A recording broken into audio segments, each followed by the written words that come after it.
Hello.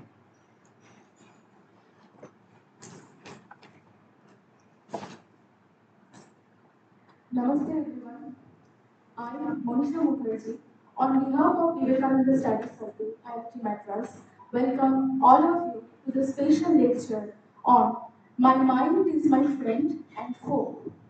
We shall begin the session with Shanti Mantra. I request everyone to kindly stand up. Om Sahana Bhavatu Sahano Bhunaktu Sahaviram Karvavahai Tejasvinavadhitavastu ma Vidvishavahai. Om Shanti Shanti Shanti. Om Asato Ma Sadgamaya Tamaso Ma Jyotirgamaya Vidyoma Vitam Gavaya. Om Shanti Shanti Shanti. Thank you. Now I kindly request Swami Vivekananda to join the stage.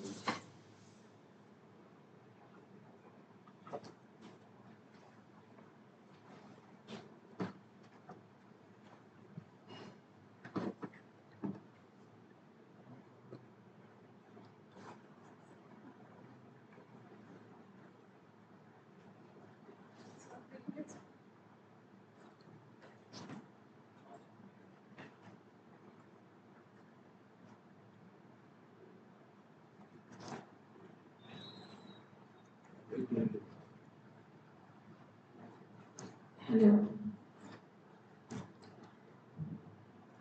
It's a privilege to have Swamiji amongst us. Now, I would request one of our volunteers to kindly give the answer of gratitude to Swamiji.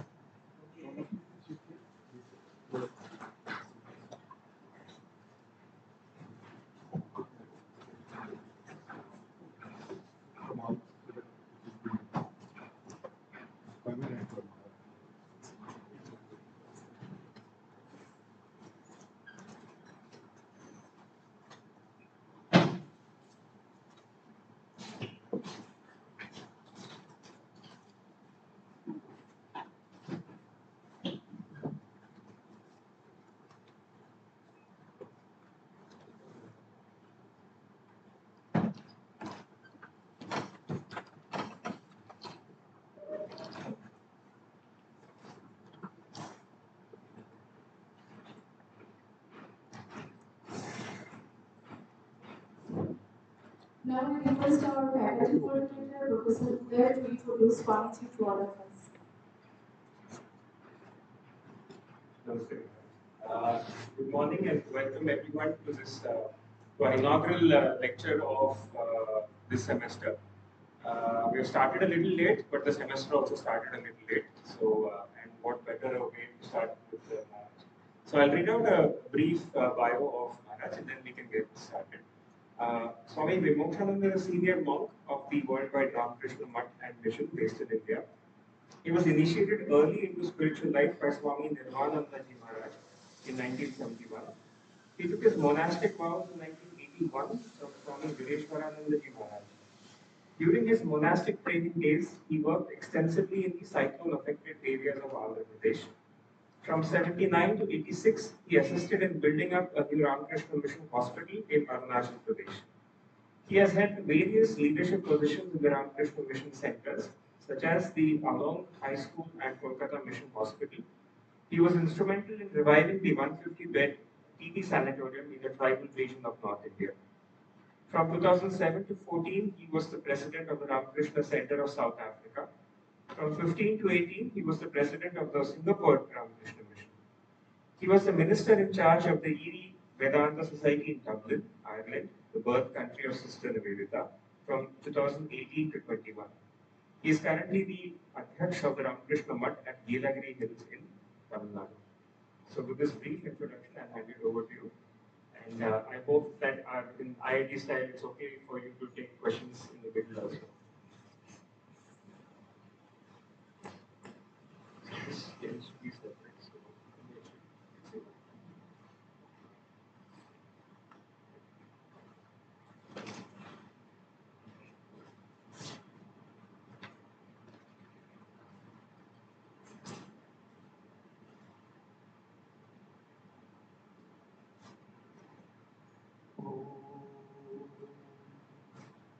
अखण्डमण्डलाकारं व्याप्तं येन चराचरं तत्पदं दर्शितं येन तस्मै श्रीगुरवे नमः।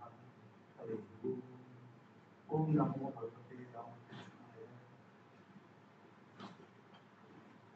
First of all, I should thank our monastic brother, Swami Vivekananda, for inviting me to this IIT campus and asking me to speak something maybe relevant to our life. I'm very pleased here to be with all of you today. I remember a few years back, once I came here and I met a few students also. And my way of talking is, I don't want to give a simple lecture to you for 40 minutes or 15 minutes. Rather, anytime you find in between, raise your hand. And in Google, we meet, we raise your hand. So likewise, you can raise your hand, then I will stop. And I will take your question, no problem. I like this type of interactive sessions. So it's very interesting to be with all of you. So today, as per the topic you will find is, my mind is my mind, and also self. Home is enemy. So, how the same mind, which is friend to me, can become an enemy? The chair can be shifted here so that you can sit at if you feel comfortable. No, I can talk. If I feel tired, then I'll sit. Thank you. So, how that can be? But before that, do we have some idea about what is mind?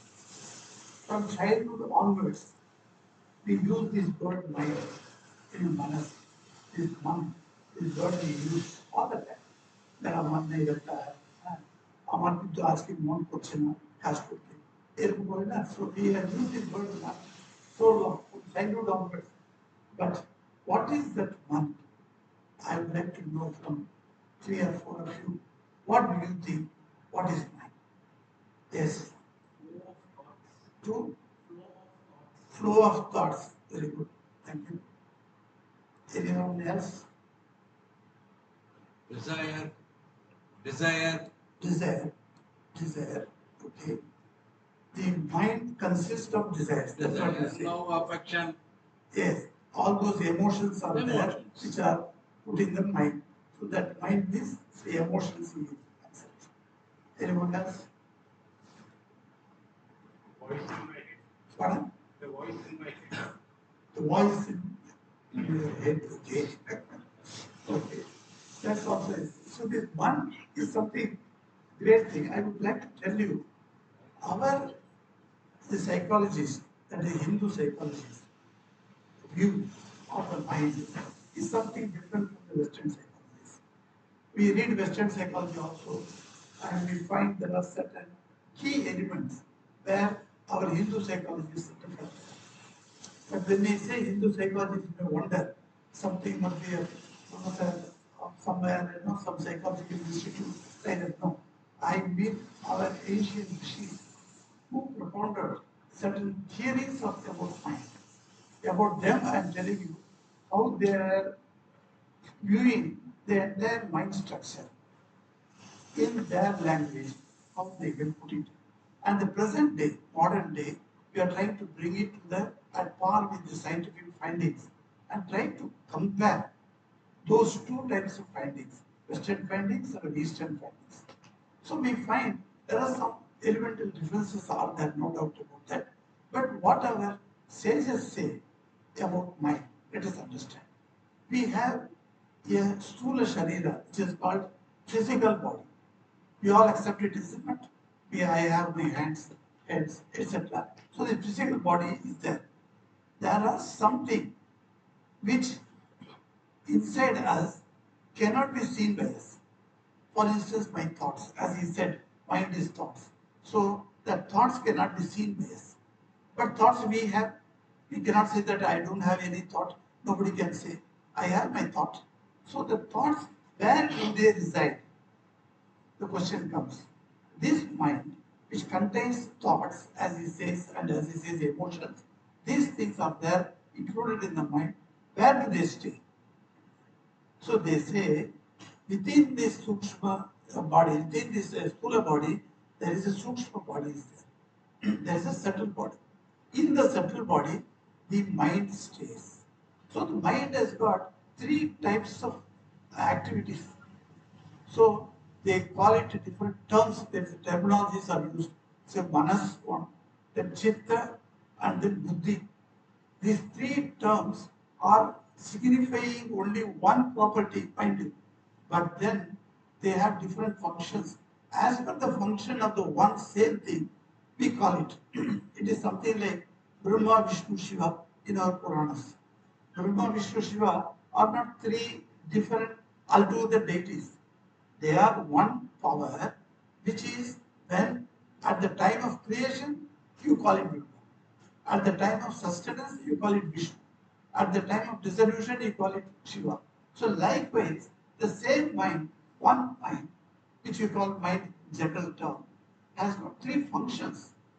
So they say in the Sukshma Sharira, this mind stays. How this mind stays? In three parts. Man, Chitta, Man, Buddhi. Now these three are differentiated according to their actions, I said. So what can be their actions? So Swami Vivekananda explains to us in Raja Yoga very beautifully. He says, consider Chitta as a container. Say this is the glass. So this is the container I am taking it. So this container has got, this is the Chitta. All the thoughts are there.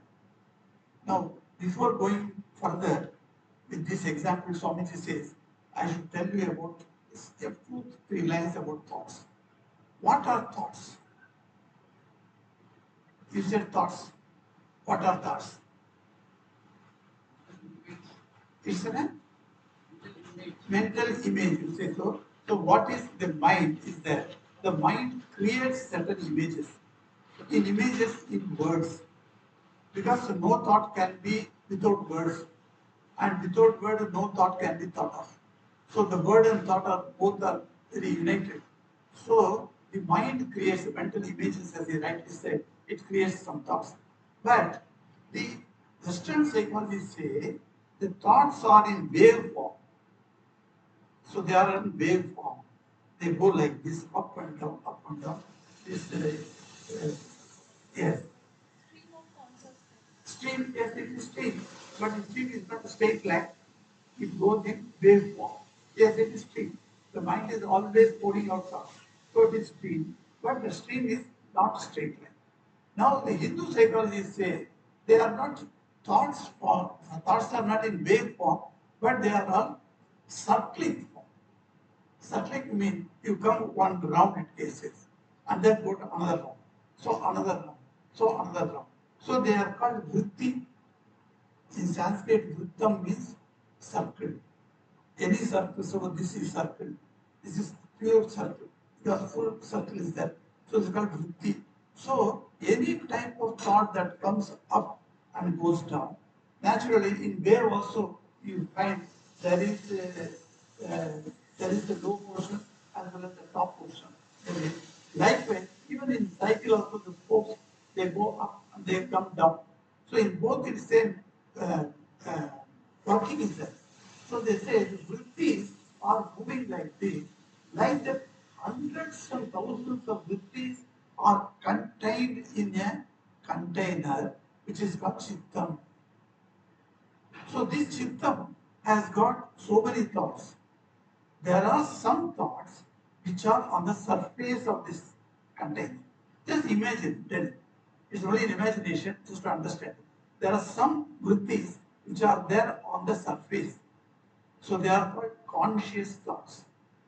If you ask me where I am standing in IIM Madras. I can say that. Because I am aware of them. say a few people are sitting in front of me, I am aware of that. There is some cleaning is going on outside in the garden, the sound is coming to me, I am aware of that. So these are all thoughts formed, but they are all on the conscious state. Little lower than that, Swami Vivekananda calls it subconscious level is there. In that certain thoughts are there. Now these certain thoughts are not, you are not aware of it now, but if I ask you from which college you passed out, you have not thought about your college for suppose 10 years. But today I am asking you which college you passed out. Or you ask me, I am now 76, you ask me at which school you passed out. I have not thought about my school. But the thought I can easily retrieve it from my memory, which is easily, that means that thought is staying in the subconscious. So in the chitta, there is another level, say 5% you can say, where some thoughts are lying there even now. Say think about your family, think about your brothers, sisters in the home, think about the travel plan that you are making tomorrow. All those things are there, they are not in the conscious level. But when you want, it can be retrieved easily. Where they are staying, Swamiji says, they are staying in the subconscious. But there are some vrittis which are staying in the unconscious, which is huge. Swami says, this chittam, as I said, is a container. He said that doesn't have a bottom. So he calls it beautifully, bottomless pit is this. Imagine a bottomless pit. This has got a bottom. So if you put 10 thoughts will be remaining there. But think of a bottomless pit where it can go down and down and down and down to your first janma. From your first birth, the thoughts are lying there. So many times we do not know those thoughts are at all there or not. But at some circumstances, at times, say, yes, proper convenient circumstance comes, that particular thought which you have completely forgotten as you think, they are lying there, they may come up. So these thoughts are a reminder of our earlier past. There are scientific proofs now about the previous birth connection and the previous birth imagination, and it's coming out truly, etc., etc. Is there? There's a beautiful book I always suggest to youngsters because I read it when I was young. It's a Many Mansions by Gina Servinara. It's a beautiful book that authoress, she has written very nicely, Gina Servinara, with many mansions. She says how our previous birth is proved by her scientifically. And she so beautifully brings out the connection between our actions and thoughts in this birth to our previous birth. So these unconscious thoughts are lying there. In Buddha's case, they say Buddha sat for meditation. And he said, Yasane Shushatu Me Shariram. My body be dried up in this asana. So he sat in the asana and he meditated. And what wonderful thing, 500 previous births he remembered. And he tells all the birth stories to his disciple Ananda. And Ananda wrote it down, which is now come to us as Jataka tales. Most of you have read also. From library, please take it. Jataka tales. 500 births he remembers. He was once upon a time an elephant, an animal, bird, etc. So many types of births he took. We all have taken. When a small butterfly comes and sits on my hand, I just look at it. Oh, I was in your body also once upon a time. I just make fun with it. So you can understand. We are all there in different forms. We are there. Finally, we have come to the human. That is how the tradition takes us to that from where we have come. We have come from God, so we have to go back. That is the idea that has come in our tradition, in our mind. So our mind is now, as I said, it can be divided into three parts. Now you say, What are the types of thoughts that are stored in this chitta? Do you think always good thoughts are there? Or always bad thoughts are there? No. Always doesn't apply at all. Sometimes good thoughts are there, sometimes bad thoughts are there. So how do you classify a particular thought as bad or good? Anyone? A thought has come in my mind. How do I classify it? It is a good thought. It is helpful to myself or others, it is good thought. Very good, thank you. That's a good thing. It is detrimental to others or myself. It's a bad thought. Correct. Sometimes a thought is not detrimental to others, but only to you. That is also bad thought. That's also bad thought. So good thought and bad thought, you simplify that. So both types of thoughts are present. Nobody can say my chitta is completely out of all bad thoughts. You cannot say. Why you cannot say? Because even to the highest rishis, even to those who have till not yet realized God, till that level, the bad thoughts may come up. Because they are out there in the unconscious mind. From a last 500 births, if you take, as Buddha has done, so 500 births, if you analyze, how many types of bad actions I must have done, which have created a, a left a pattern in my mind. So those thoughts are all lying there. They are all embedded, as we call it. These thoughts are embedded there. So all the chitta is nothing but a machine like that, where all the thoughts are kept. Whether you retrieve it or not is a different thing. You cannot know it at all. Bad thoughts are lying within you. That's why we say that, oh, it's a great rishi like Vishwamitra, he fell for a woman charm because of that, those thoughts which are lying within him for long, they came up and he got up. So like that, people say, bad thoughts are lying there for long. How are we going to stop that? These bad thoughts will come to us. When the bad thoughts come to me, I must know that is an enemy. Now this thought, created by whom? Is it created by another person? No. It is created by me. I have thought of, I have done a job, an activity I have done, so that has left an impression in my mind, and that impression is working as a thought wave, and that is coming to me now. So a bad thought is created by me. If in the same argument, the good thought also is created by me. So a good thought can be a friend to me, and a bad thought can be an enemy to me. But friend or foe, it is not coming from outside. Teedum nandrum pirar taravara. In Tamil we say that nobody gives you a bad reaction, because you have done a job and you have bear the responsibility of reaping the effects. That is what our Vedanta says. Vedanta is a philosophy, system of philosophy in Hinduism. In practical Hinduism, this Vedanta is put into practice by Swami Vivekananda. Many years we forgot to put into practice these Vedantic principles. We became very religious. Yes, we built beautiful temples for God, and we were worshipping God in different forms. All those things were very good, but we stopped utilizing or putting to practice the principles of Vedanta. The Vedanta is the ultimate principles of Vedas. Ultimate knowledge portion of the Vedas is called Veda Anta. So Vedasya Anta. So this is the ultimate portion. It's not exactly you take a book and then it's the final 10 pages of Vedanta, not like that.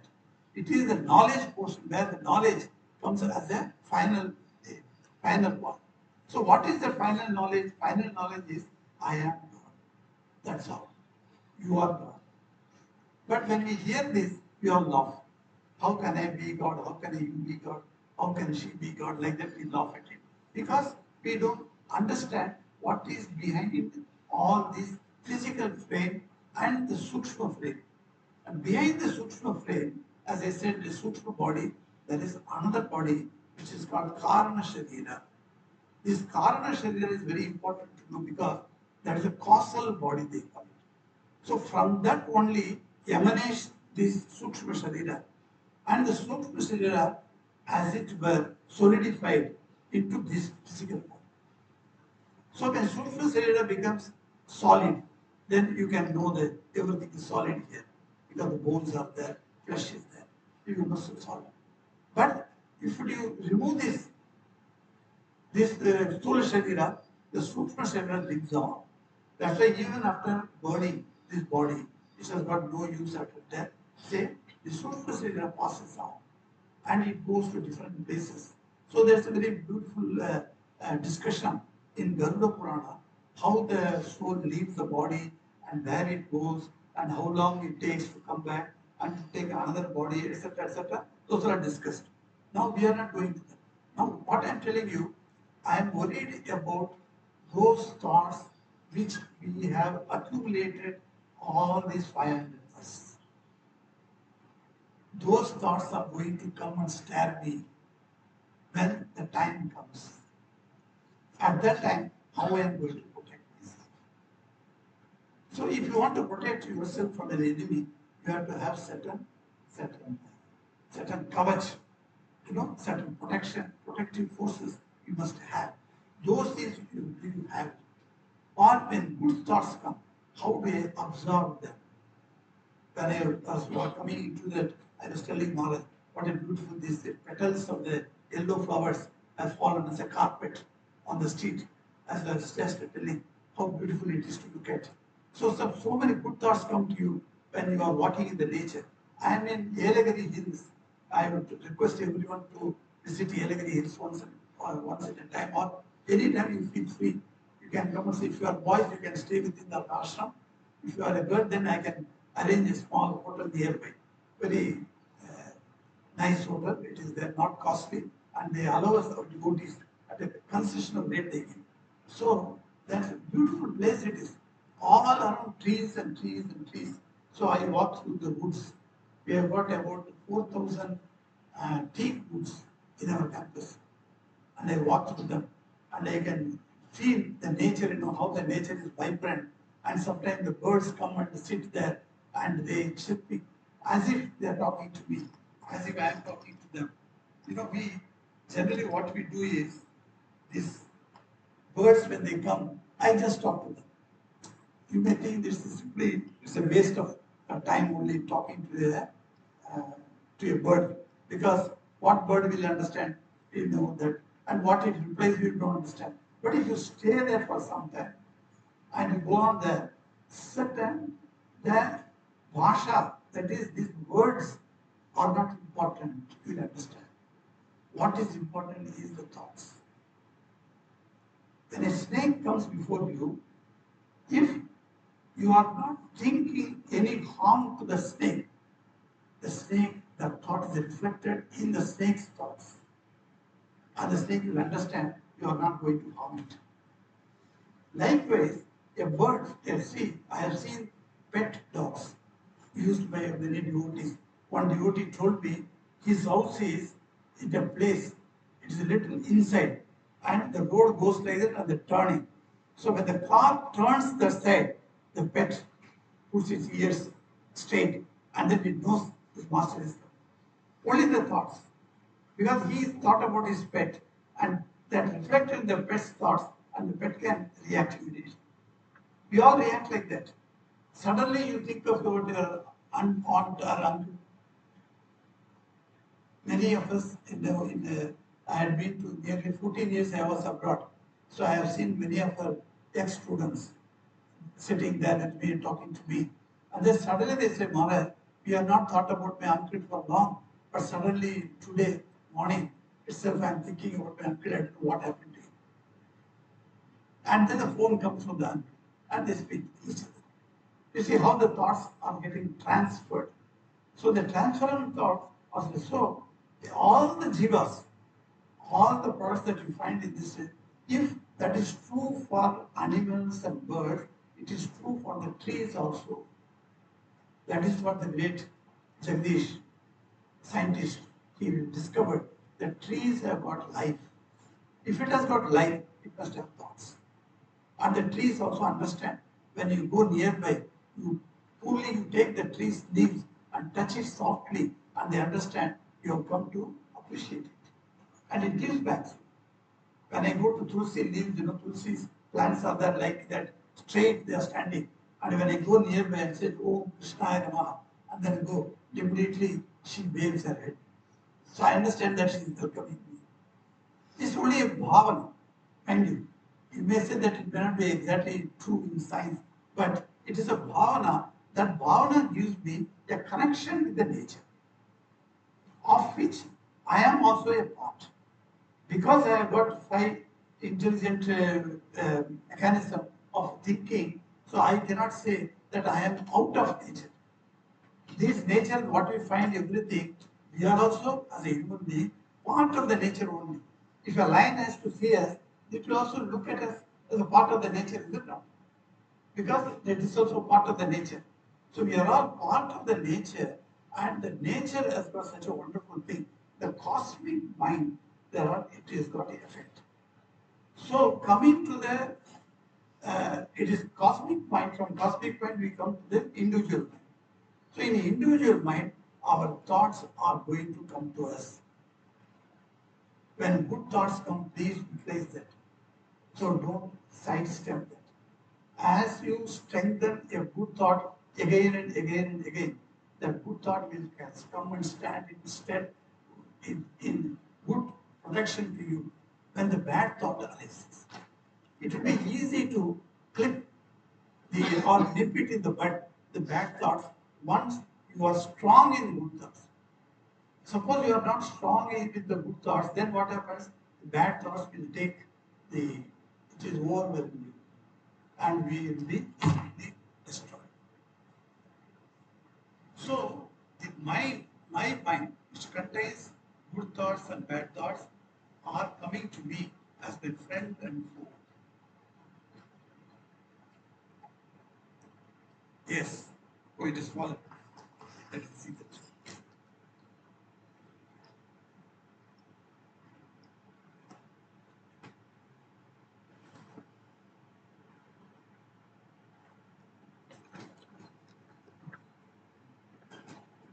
It's okay.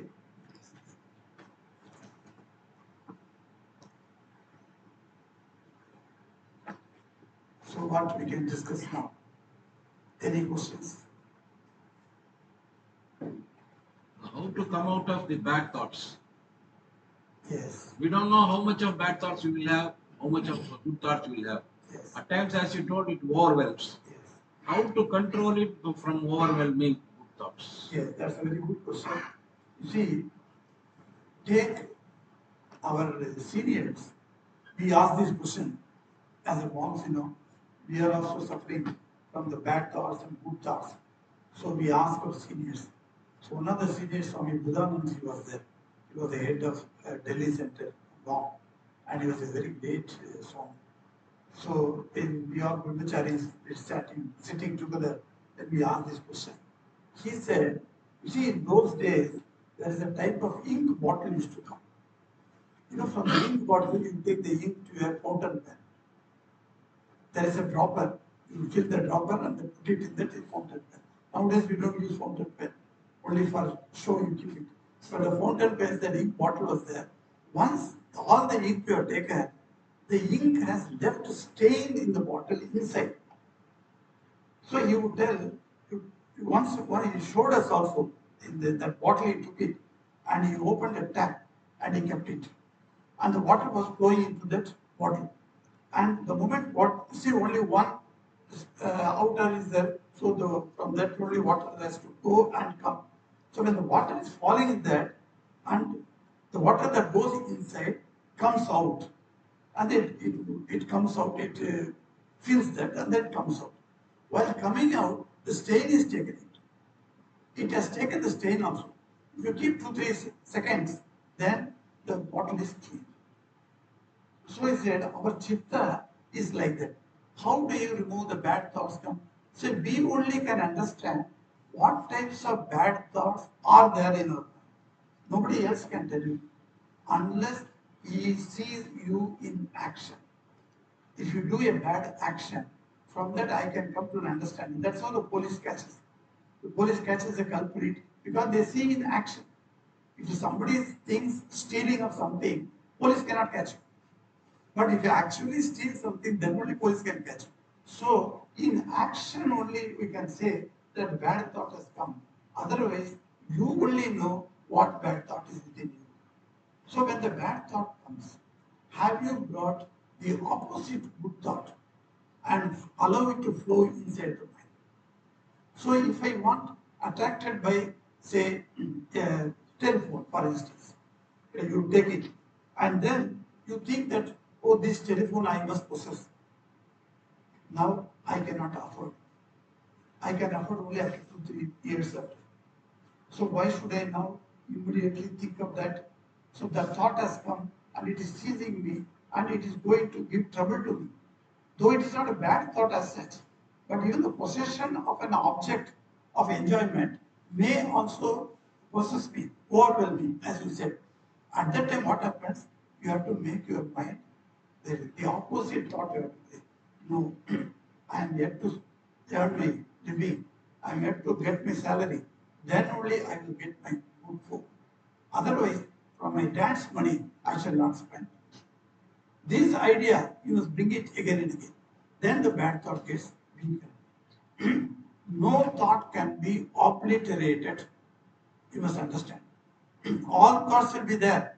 But what you can do is, you can weaken the source of it. If once you weaken the source, then the other thoughts, good thoughts, are gaining strength, then you can overcome the overwhelming effect of the bad thoughts. Yes. So you said our mind is contained inside Sukshma body. Mm. Is the Sukshma body is referring soul? That's also a good question. See, this soul word actually we are not using in Hindu scriptures. But what happened due to Christian philosophy coming into it, and then they are accustomed to certain terminology, so the soul word has come. Actually, what they call soul and what we call soul is a different. So, one word is used in Sanskrit, Atma. That Atma word can mean the Paramatma, can mean the Jivatma, can mean the soul, Sukshma body, can mean this physical body also. Anything the Atma can mean, according to the context, we have to see the meaning of that word Atma. Now the soul, as we call it, the Sukshma body, we call it soul. The Sukshma body is not accepted by them. They don't accept in their philosophy, it doesn't come. But they say something inside this body which is residing at the time of the last day of judgment, the soul will be called by the God. So the soul will go to him. So what is the soul? What it contains of? What are the ingredients of the soul? They cannot explain. But we say the Sukshma body has got ingredients. What are the ingredients? The mind. The mind in 3 parts. Chitta, Mana, Buddhi. 3 parts according to the actions. And Ahankara. So, and then Pancha Pranas. All this put together is the Sukshma body. So, Sukshma body has got ingredients specifically mentioned. These ingredients only go from birth to birth to birth. So my mind, which I have created in this birth, is going to be with me when I leave this body, because mind does not exist in sthula body. It exists in Sukshma body, and Sukshma body leaves this body, physical body, and goes into another physical body. It takes another body.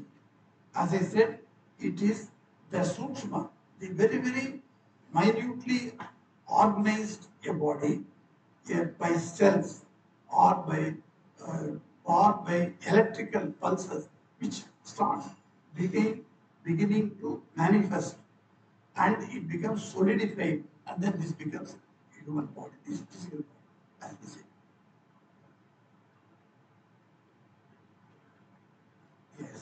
Yes. Maharaj, as you said, we have four components: Mano, Buddhi, Chitta, and Ahankara. So my question is on Ahankara or ego. So how ego is related to the friendliness or to the to be foe of the mind, and can ego be transformed from foe to friend?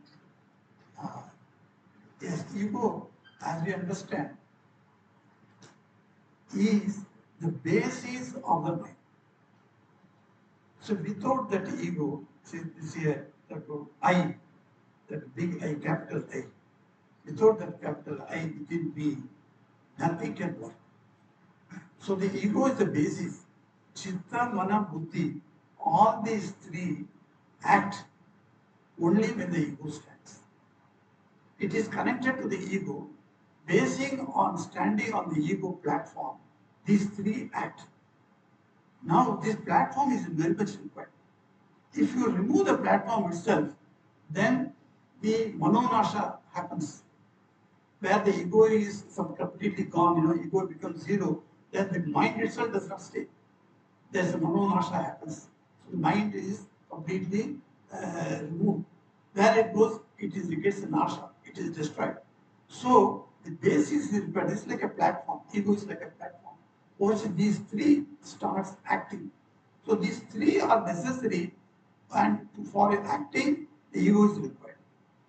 Ego as such is neither a friend nor a foe. The mind that is acting over that, the vrittis that are coming over that, they are the friend or foe to us. Ego is not. But when we say he is egoistic, when you say that, what do you mean by that? He is showing certain thoughts, certain actions in such a way that he is very proud of himself. So the thought is the pride, not the ego. But we mix these thoughts as such into ego, because ego is the basis. So many times we interchange these terminologies. But for our understanding, the terminology should be clear to us. Ego is the basis or a stage on which Chitta, Mana, Buddhi, they act. Yes. This side.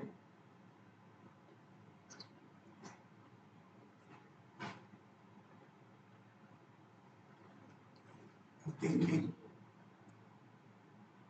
Yes. Alma is the embodiment. Alma is the embodiment of 400 or 500 years thoughts. No. Alma contains. Alma has somehow got associated with this mind, chitta, mind, buddhi, ahankara. It is associated and became jiva. So the Atma has got nothing. It has got no birth, no death, nothing. But it is ever, it is there. It is one with God. It has got 400, 500 years thoughts. Why 500 years? You said it has No, 500 years. I just took it for Buddha's. Likewise, we are also having. If Okay. I am having bad thoughts, I Yes. am going to be a bad man. Yes. If I am having 400 years, the previous, let us say 100 Yes. years birthday, Okay. good man, good thoughts, I have become a good man. Good man. Correct. But where it contains? Is it in the mind? It is in the mind. In the mind where this unconscious thought level, that bottomless pit, you must understand. Yes. The classification of thoughts is good or bad. They may vary with the socialist standards. Oh yes, that's a very beautiful question. Yes, because yes, good and bad, how do you decide? Yes, it depends upon social interactions, social circumstances, and so many other factors come into that. A person may say, no, I have done good, like that. In Karna's life history, we find that in Mahabharata, we find. So he took the side of the adharma, knowing well that adharma is being treated. Likewise, Bhishma also was there, you know that. So there are thoughts like that, it comes up. What happens is, the good and bad, when we are talking about the individual, then individual has to think of good and bad according to the uh, social systems available at that time. So In Mahabharata time, what was the social system was available? It may not be available today. Today we are having our own constitution. So our own social system is there. So even 100 years before, our constitution was not there. So that constitution is now being implemented now. So we are following this constitution now. So the good and bad thinking should be according to the social standard. Correct. In that case, what happens? What if we think that social standards are not good? Yes. So we stick to our individual criteria. No, it's not. No, because individual criteria is always adapting to the social standard. You are a social animal. That is what the top people are telling. So they say that a man is a social animal. So what does it mean? It means he is born for the society. So the society at a particular time, what it signifies, what it considers as good, every individual has to contribute to that goodness of the society. If you think alone that this is not good, then you go away from that, you go astray. Then you have to face the consequences of the society that may impose on you. One man's terrorist is another man's freedom fighter. One is termed as terrorist. Somebody termed this as a freedom fighter. Freedom, yes. Maharaj, just following up on our question. Yes. Like, if I were a woman born in Afghanistan, I would be disagreeing with all the social norms that the Taliban. At that time. No, right now in the present day. No, it's not true. There are thousands of women in Afghanistan who support Taliban. I don't know Yes, yes. Yes, yes. I can see because I have seen some videos on YouTube. And those ladies are telling it is our right. And what we are doing is very good. not getting any freedom It's for because them. there, see, freedom from the point of view as an outsider we are seeing. But within that society, the mothers are telling their children, their girls, to be abiding by these rules framed by their fathers and brothers. But why is that? That, no, I am telling, the mothers, they cannot go out of that society. The mothers of a terrorist or a mother, will she consider him as a terrorist? No. So their families are being nurtured with these, maybe you may, for us, they are maybe worst thoughts. They are against the society's good. But they are finding it okay. Otherwise, so many boys cannot come out from that family. Yes. Everywhere you find. Otherwise, how these 100 boys of Kauravas agreed with Duryodhana? I mean, there is a lot of violence over there, right? Then that's. From outside, we are seeing that society is not amenable to the outside effects. So, there is such type of freedom is there, is itself not known to them. I was listening to a video from Sri Lanka, the leader of religion. He says, our birds are being spoiled nowadays. They go by scooter. Now, you just understand. Driving scooter, a girl driving scooter, this is something very obnoxious. This is very sinful. But that leader considers it. And he laments that our girls have started using scooter. So such idea, now if you ask his wife, if you ask his daughters, if you ask his mother, they all will agree to him on this. Society, patriarchal societies are there in the world generally. Matriarchal societies are very less. Even in India, such a big land mass of the Indian subcontinent, you find one or two places only matriarchal societies. That also because of the constitution slowly changing to patriarchal society. So, men, women cannot take any decision in those countries. And they accept it, okay. Whether they accept it as a result of force or by their will, it's a different matter. Now, force may be there, yes, I accept that. And then against will also may be there. But willy-nilly, they have to toe the lines. That is the condition of the society. Where they will go? If they leave their husband and children and fight with their own husbands and fathers. The Ravana is demon for us, but deity for his wife. That's it. All those. As Swamiji told, with the social norms that is prevalent, and the laws made, it Now differs the from country same to country. society where you say the Taliban society, if it changes its means, if it starts giving education to the women, and the women come up with thoughtful ideas, and then they also participate in the making the society, you'll find a lot of changes will come in that. I agree. I think I'm just responding to her point where she's saying that if the social norms are not based on values, then should you be at variance with them or should you conform to them? Because you are compelled to conform actually.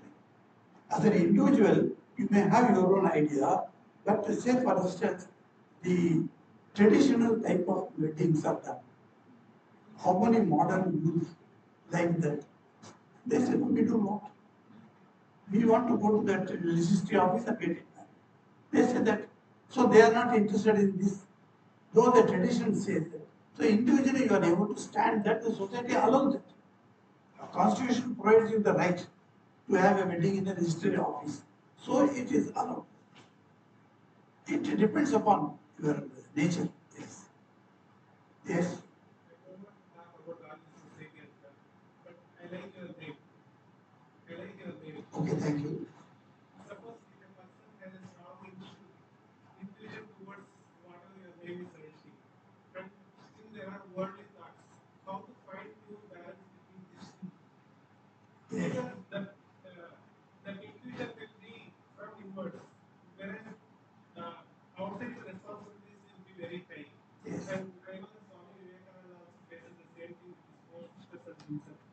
How to find the balance between them and be more realistic and pursue what is the essence of human life, how to pursue that while tuning, while Very good. balancing this. Very good. Now you have taken our discussion to another level. Very good.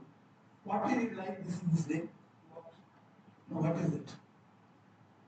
What do you mean by that? It is already there. What?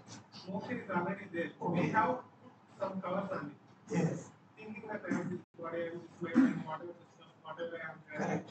whatnot, everything. Yes. But being in a society, if that drag is so, intuition to attain that is very much, and still there is that, I need these responsibilities are hanging on to me. Yes. How to find you? Yes. Because psychologically that person will be so much affected that generation choose this or that, this or this. But finally, this should be the aim. Yes. But how to find you? Moksha is the Parama Purushartha, as we say it. This is the final goal for us. Goal means what? Moksha means that is the liberation. Liberation from what? Liberation from the false identity of ourselves. Who we are is the question that is raised in our Upanishads. They don't say how this world came out, etc., etc. They don't want to discuss. Those discussions, if they come, they are only secondary. But primary was who am I? What I am called, what that I stands for.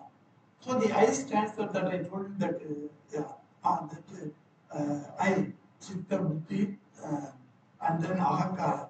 Behind that there is one I is there, which is that original Sattva, existence, knowledge, bliss, Satchit Ananda.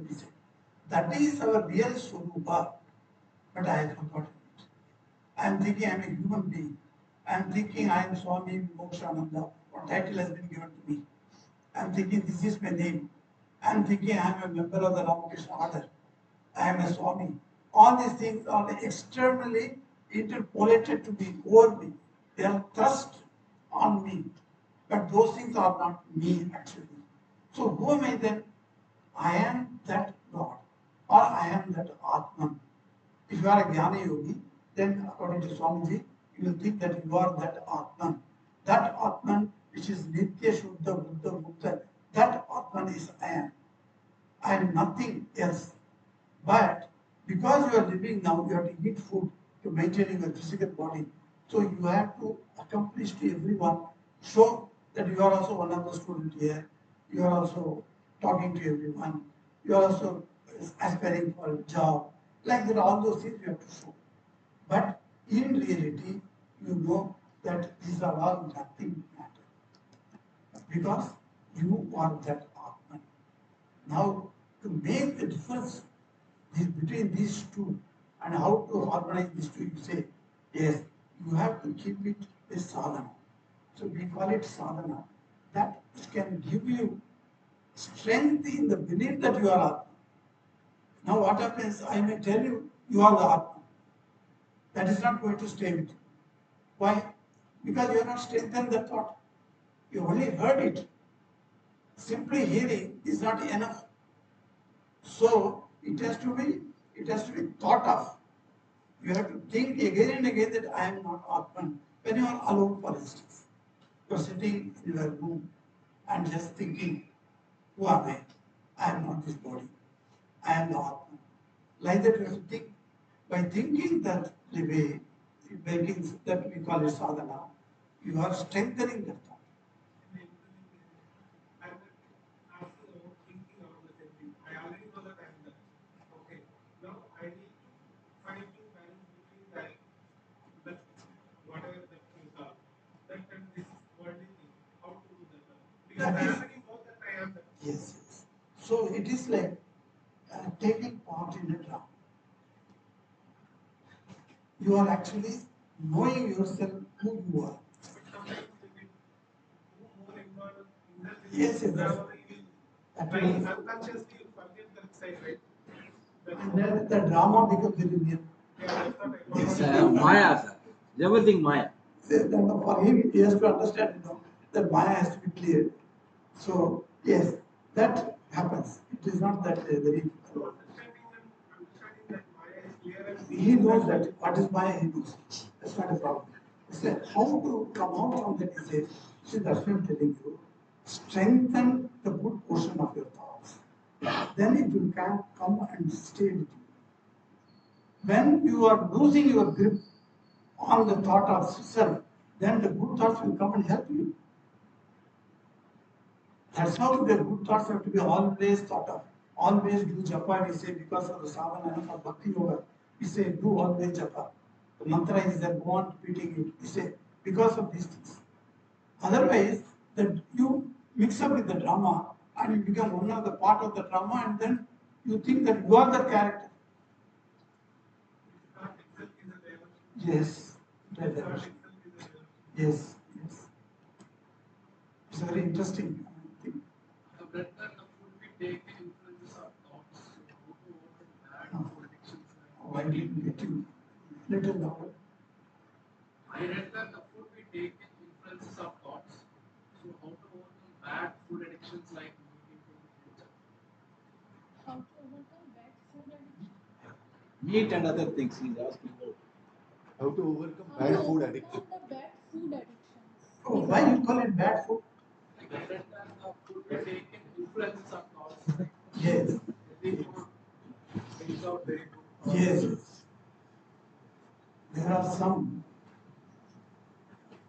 who take those foods which you consider bad, but still they are saints.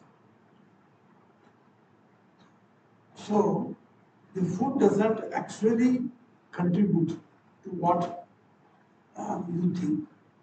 The food can contribute to the energy that you have as tamas, rajas, sattva. The three energies are within you. It may contribute to any one of that. If you take even bad food as a prasad in Bengal, they used to take mutton. How do they give?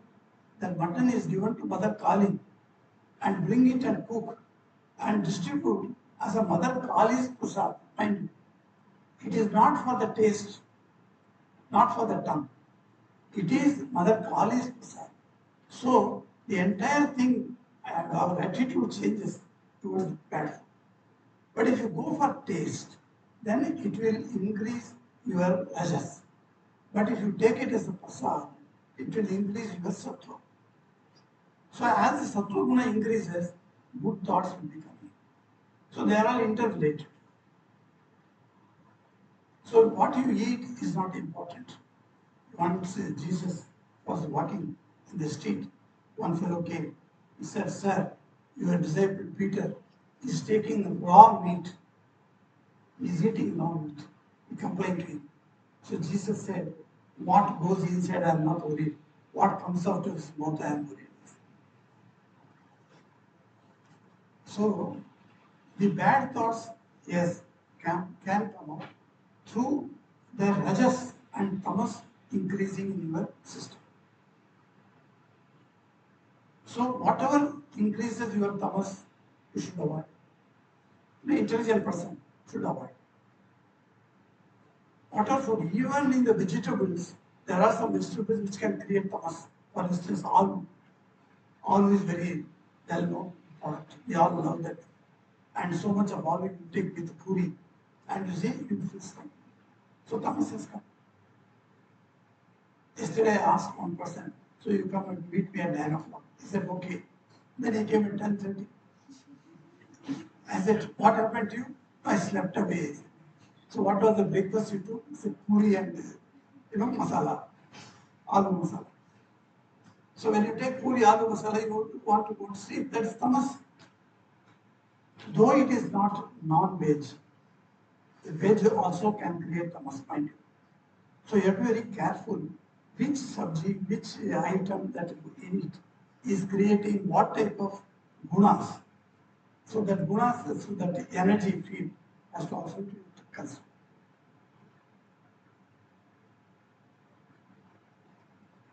Yes. Sir, why we like what is person actually like? Why we like to do like something? Like to do something with that. I like to study physics, not other things. So why that? Like Oh, that way. You see, we are all born with previous tendencies. There is no one born in this world with tabula rasa, a plate of tabula rasa, Swami Vivekananda calls it. A clean plate. So this plate has got fruits. It's not a clean plate. Means nothing, they are not like that. Something is there. So we are all born with our chitta, which is a container, with a lot of inherent thoughts that we like, we dislike in the previous birth. So physics is the previous birth you must have been studying physics. So naturally that proves. When my father asked me, "What do you want to study?" I said, "I want to study commerce." Though I had enough marks to get into the science stream, I said, "No, I want commerce." Because that tendency was there to study commerce. So I went into that. So likewise, everyone has got a particular tendency. The tendency comes from the previous birth effects of your karma and dharma. That's why it throws you, it takes you. When the options are there, you choose. Yes. Yes, Pancha Prana I said. Since there's a prana, is there vayu, we call it. Generally we call it. But Swami Vivekananda differs. He says the vayu is one of the product of the Prakriti. Pancha Prakritis are there, is it not? You know that Akasha, then Vayu, then Agni, then Apaha, then Prithvi. These 5 elements are there, primary elements we call them. So these primary elements are still they are a product. So this Vayu is Vayu is a product which cannot move on its own. There must be some type of power, the energy must be there, which makes the Vayu move. Now here, the Vayu is moving, say, physically we are telling the fan is moving. So the fan is revolving. So by its fan, it's spreading the air. But outside, there is no fan. How it moves? And in my body, I am taking inside, and it moves the entire system of the blood circulation. The prana moves it. So there is something inside prana which is called prana. That's why we don't call it Vayu. Prana is to say. Krishna Pura, Ana. Ana means that comes, that takes. So that is something special kind of energy is there. That energy is called. That prana is what we are aiming at when you do pranayama. It's not merely controlling of the vayu. We are going to the source of the vayu that moves the vayu. That is called prana. So that is 5 types of that. See, each type is considered as according to its actions. One prana fills your body. One prana removes all your things that are stored. Say, our mala mudra, things, they take it out. And one prana takes the blood circulation everywhere. Like that, there are 5 types of actions.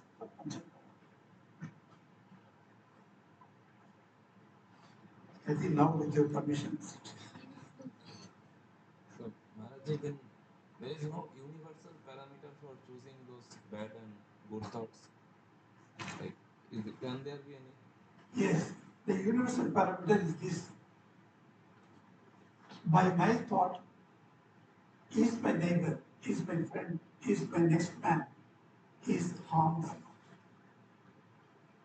But if the next man is is different kind of person who I am supposed to do harm not mean attack or defense or something, then also it can contradict. No, then according to the social situation you are acting. So you are not in sinful. There is no sin aspect. If any animal or something attacks me or Yes, something yes. happens. Yes, So self-defense you can attack. See, this goes on in this world. That's how the karma is increasing and increasing, and we are taking more person. In not taking, but what we should do, we should put balance 0. There is no debit and there is no credit balance. In accounting language, I say. Because if I have something to give to you, I will be born again. If I have to take something from you, I have to be born. If I make my balance 0, then with you there is no connection. So millions of people are there in this world, I don't have any connection. Is it not? So I don't have anything to take up with. But if few people are come to know, they come to connection. So that means there is something left in the previous birth. That's all. So when I went to South Africa, I stayed there for 8 years. And several people came to me for consolation. And I used to console them. And those are for that period. And that is over. I also shifted and they also there. So no more connection. So if there is a connection, then there is something balance is there. So the balance is made 0, then no connection. Perhaps I do not know whether I will be able to meet any of you future anywhere in this world. Somewhere which in Berlin airport, I met a student. So he was from our Chennai, our old student. So he came and met me that. He said, Maharaj, I studied in your school. He said, very good. So like that we find suddenly somebody old. From a previous birth actions also some people may come at a particular age only. Some age they won't come at all. When we are 56 or 70, at that time somebody will come in your life. See, this is called the law of karma. That itself is a great subject. Whom you meet, whom you don't meet, whom you like to meet, whom you don't like to meet. These are all parts of discussions in law of karma, which are very, very interesting, of course. How to make that balance? How to make That balance? How to make the parents 0? How to make them 0 balance? Oh, 0 balance. Yes, that is that. By working out. If we have to give something to some person, finish that. Finish that karma. Like that, you have to work it out. There is no other way. Because I have taken loan from you 10,000 rupees, I have not given you. But the modern system will say, oh, you are not given, okay, so I die. What will happen? But the loan is there. See, I took loan from you, I have to give back to you. Somehow or other, next month, I will give you a loan. Or you may come and steal from me. All those things are there. So a thief doesn't come just like that. Something you owe him, so he comes and takes it from you. So there are the certain explanations of that for the law of karma. Very interesting subject. Some other time I think if we meet, we can go into that.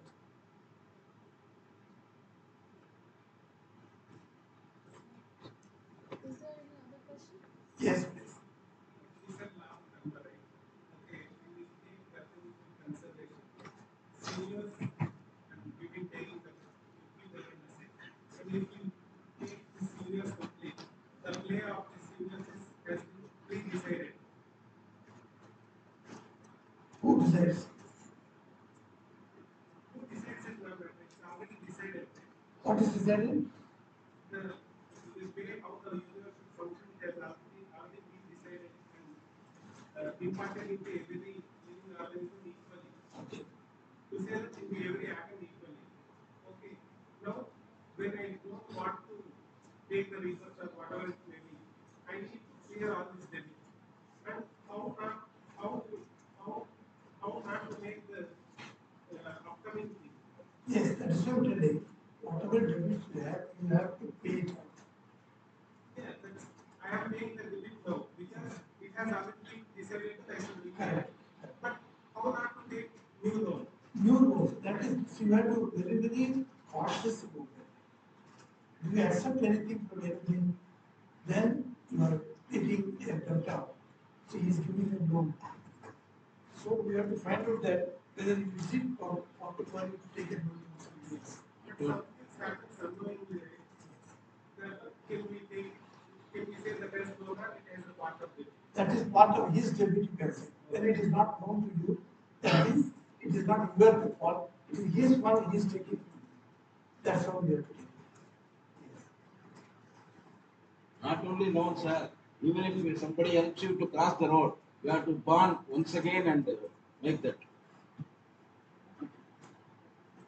Not only loan, if somebody helps you to cross the road this time, you will have to, that is also a help you have to pay back. Is it not, sir? It's not only money. All work with connecting to another person is interconnected. They are all interconnected. So, by some, it is not just by an accident you all have come today and I am talking to you. It is there is some interconnectedness we have, and that's why we could meet today. So, this like that, small interconnectedness are there in our life. This is coming, going on, coming. Yes. Does anyone have any other question? We'll take the last one. Last question.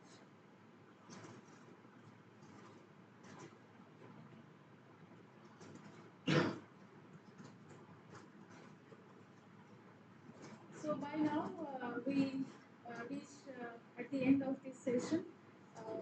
I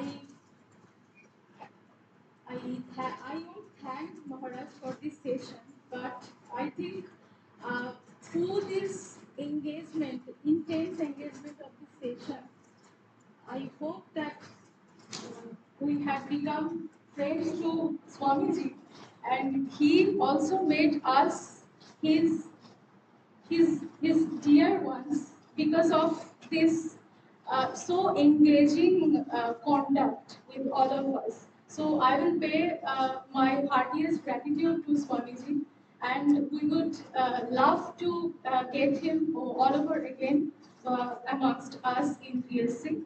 So now I request our spiritual mentor, Sumit Maharaj, to formally conclude the session. Thank you so much.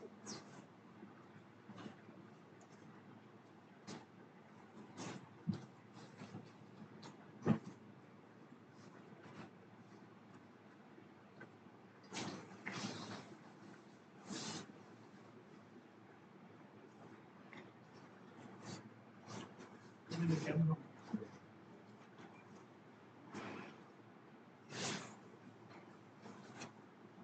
Good morning, everyone, and also my pranams to Rebirth Maharaj for accepting kindly coming here in spite of his age and some physical limitations. Swamiji came here and gave such a wonderful, such an insightful talk on the most important topic, that is mind. You see, all of us are suffering from our mind. Actually, the thing that should be our friend has largely become our foe, and that is what the thing we wanted to discuss. So, very nice topic Maharaj has chosen today, and his experience in this field in dealing with mind surpasses all our experiences put together probably.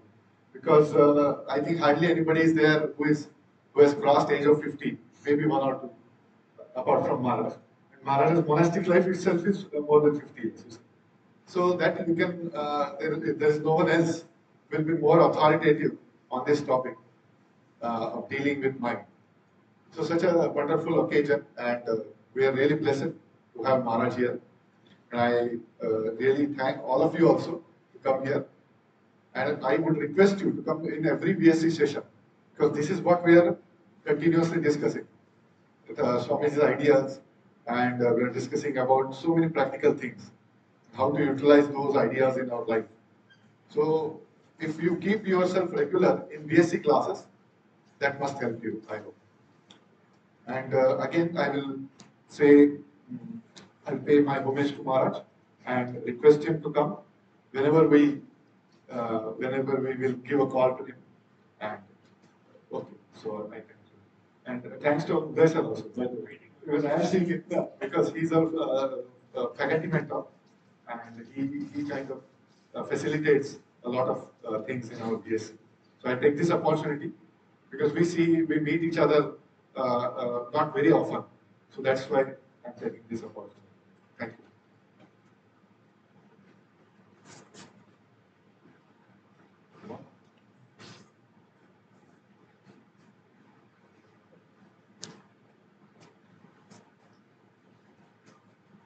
I thank Maharaj once again and pay my homage to him. Now we shall conclude the session. But before that, I will say that we have some refreshments for all of you, and I hope that increases your supper only. And we have our VSC calendar as well, so I request all of you to take the calendar with you. Now, I will conclude the session with the Shanti Mantra.